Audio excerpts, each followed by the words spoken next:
ago, I flew down there and I met Sean Connery in Nassau, where, as James Bond, he is filming Thunderball. And he and his Italian movie star wife, it's about so big, Deanne Cilento, are the stunningest young couple I've ever met.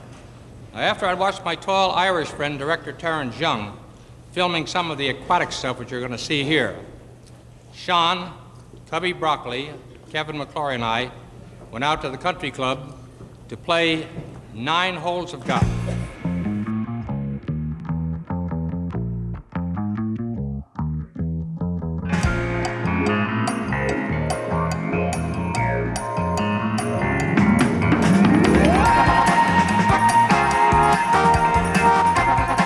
And this is the way we have lunch down there, served right out in the Caribbean.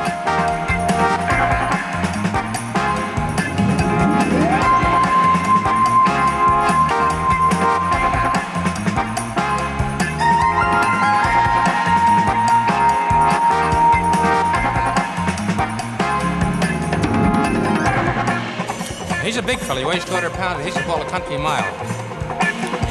He flipped for the toss, and he got it. He's teeing off first here.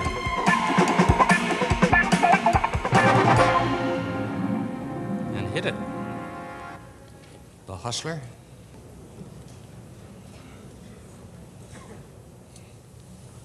And then he pulled a shabby trick on me.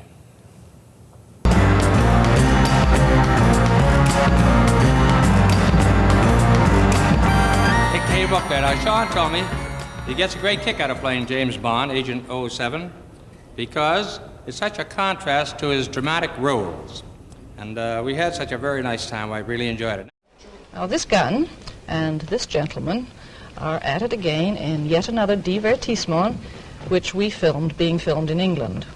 This one is a Bond film called Thunderball. And it's got this gorgeous girl whose real name is Claudine Auger, and this gilt-edged Bond, whose real name is Sean Connery.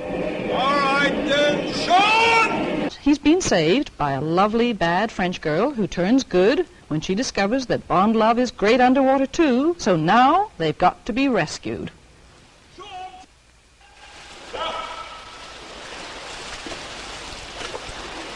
Okay. Okay. Yes, cut it. Got it. One more time. That'll do. All right, go back. All right. All right. Now, the reflection of the arc on the ceiling. On the ceiling. Yeah. That's it. That's the helicopter. I must get up on the far side. That's all right. When you swim, I'll pick you. We can pick you up. Right. I'll give you a separate shot. Start off yourself. Start off that side of it. Chérie, tourne vers lui. Tu es ici content. Tu souris alors. C'est là. Tu es sauvé. Ah. Right, stand by. You take it very casually. You're used to this. Darling, when you come up, put your hair back. All right, here we go. Sean, come a little closer. Don't be so far away. Stand by. Shooting. All right, action. Turn. Okay, don't worry about what you've done now. Come up. Looking here to the tower, looking here, good. Now look quickly, the helicopter. Now start to swim towards it. Go. Look here. Down. Okay, cut it. Okay, come on out. Come on out. Okay. From that one only. Okay, cut it. Thank you. Unknowns, Bond films, and gadgets and gimmicks. A futuristic two-man submarine is an important weapon in the enemy's arsenal, as is a flotilla of one-man propulsion sleds.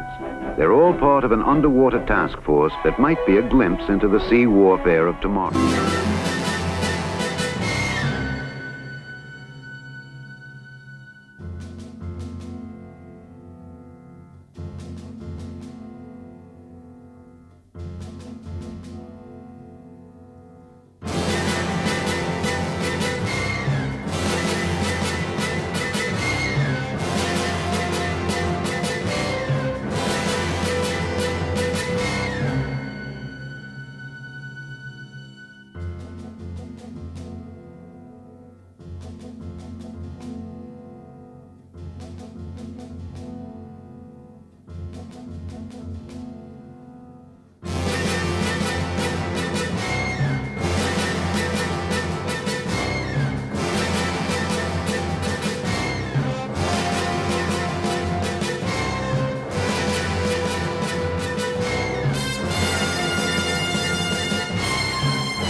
My name is Ken Adam, and I was the production designer on Thunderball.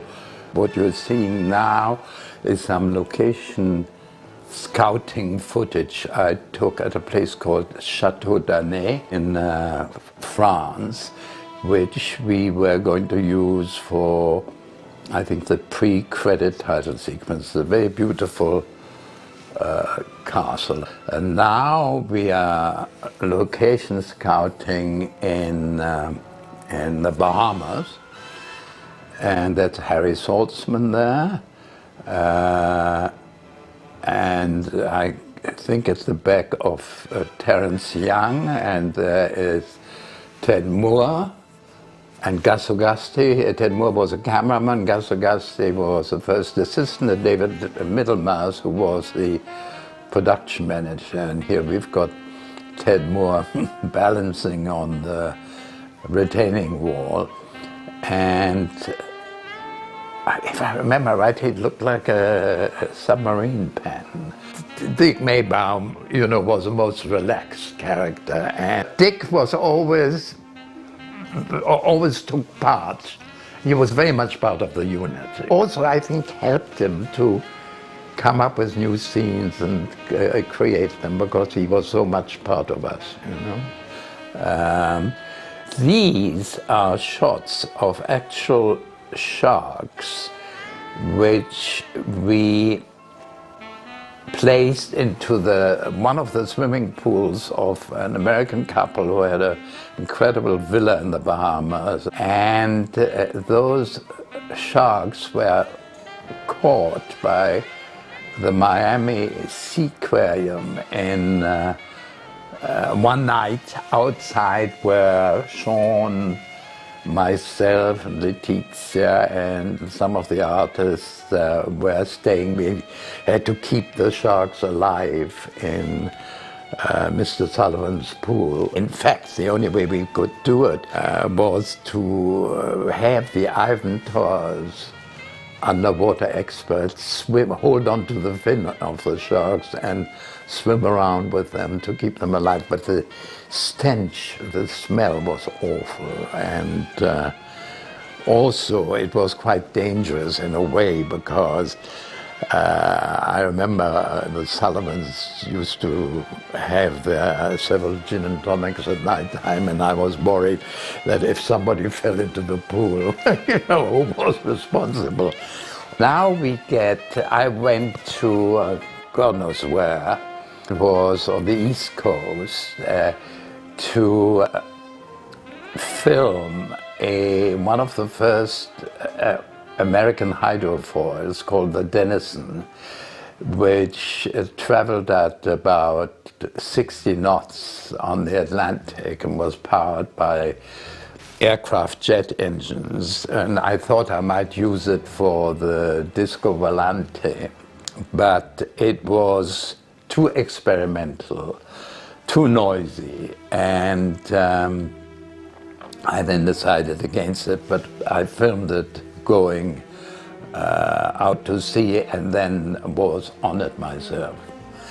This was a catamaran I found in Nassau Harbor, because we had an idea of having one of the speedboats disappear under the catamaran, and it had to be the right size. So I was very fortunate, and I think, I'm not sure now, but I think we used it in the sequence.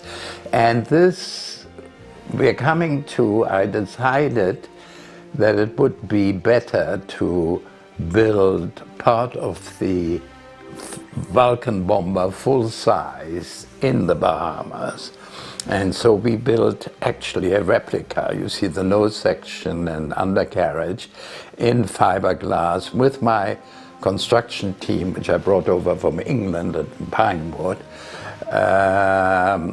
on a barge outside Paradise Island. And here you find the catamaran section of the Disco Volante, which I had designed. And I think here you find the first time the two sections are joined together. So it was a very exciting moment for me that will it all work, and fortunately, as so often with the more complicated design, it worked all right. And here I filmed the hydrofoil, which Harry Saltzman and I had bought in Puerto Rico for, I think, $10,000. This was the camera unit on a speedboat.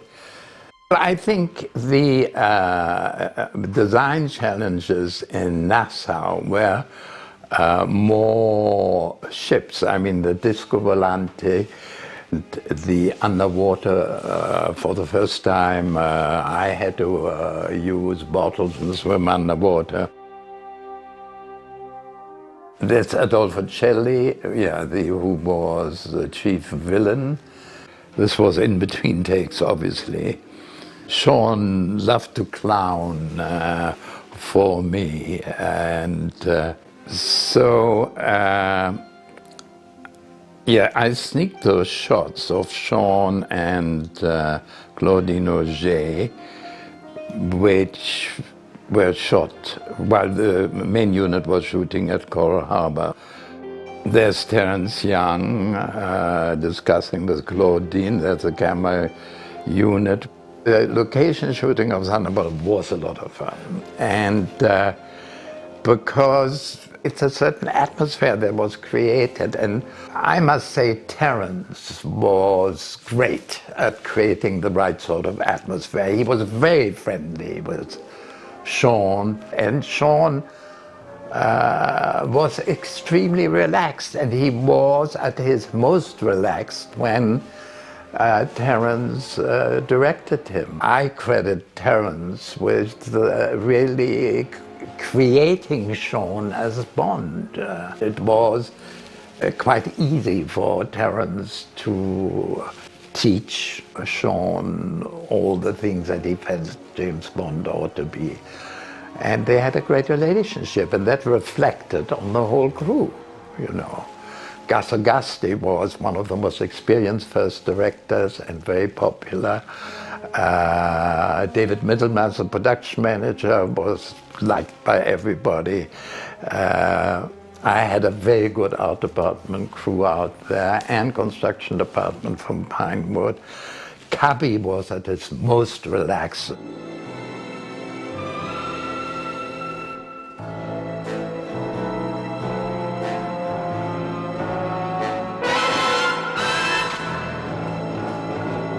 This Sean in foreground with Claudine, shot at Love Beach, where in fact we were all living off, we had 4 bungalows nearby.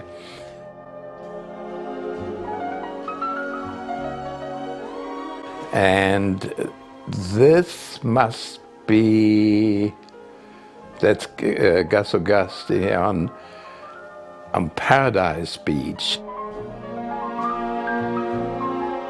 These were 2 pontoons which we had to build to shoot the sequence of the Disco Volante. And in the background here is a wonderful schooner called the Black Pearl, which belonged to an American called Buzzy Warburton, who unfortunately is no longer with us, who was also a member of, or Commodore of the Rhode Island Newport Yacht Club, and he was very keen to get his yacht into frame.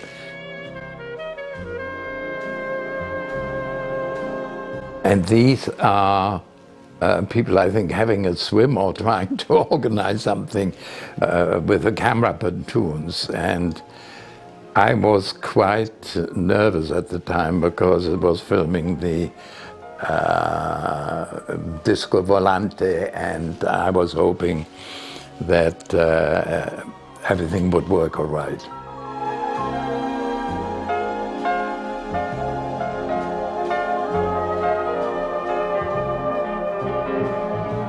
There was Luciana Paoluzzi, that's Diana Hartford, who's dancing with Sean, and that's the main camera unit filming it, and there's Diane Hartford leaving the set. Yes, I had to, you know, create the atmosphere, which was really more like doing, I think, a false ceiling with all these Chinese lanterns hanging from it.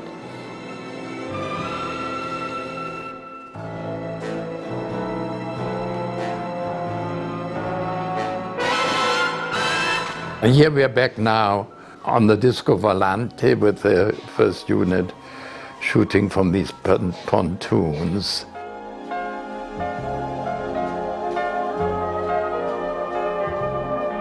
And now we come to my aerial scout, and that's the Sullivan Villa. On the right you see the seawater pool, and in the center you see the actual swimming pool.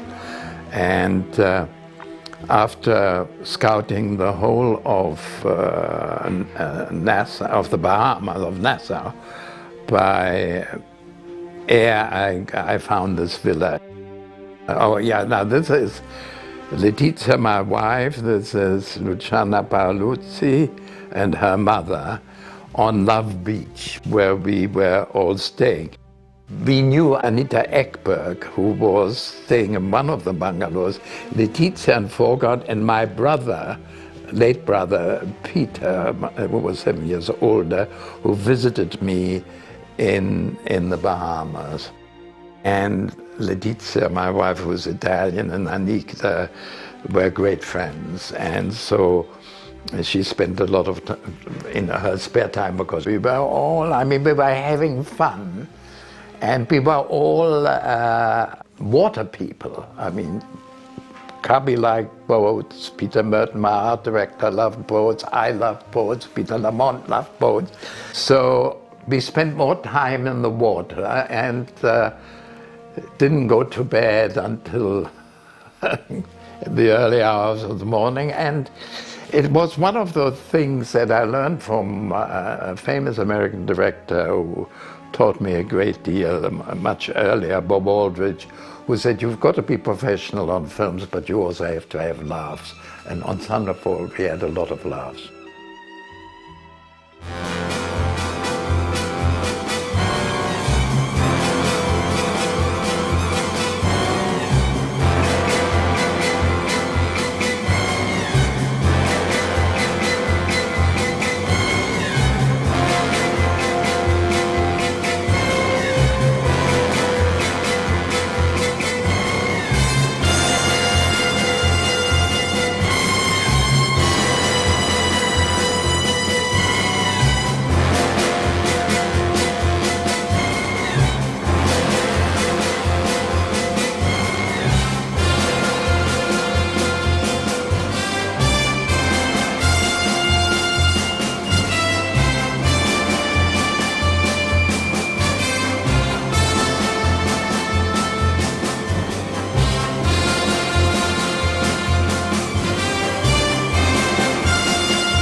And there are the oceans and the trees.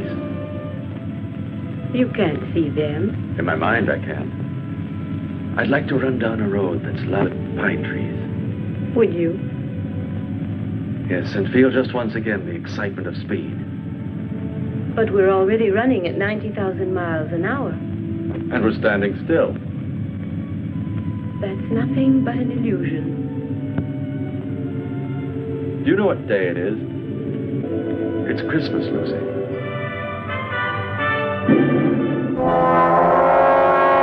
These are the slacks they styled for Bond. Styled for Bond by Burton. Action slacks.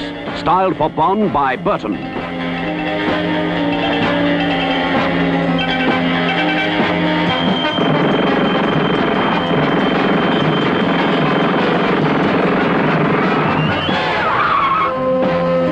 The James Bond 007 slacks, only at Burton.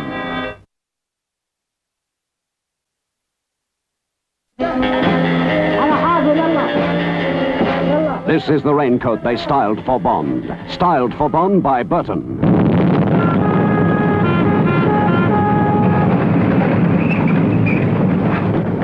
Exclusive raincoat. Styled for Bond by Burton.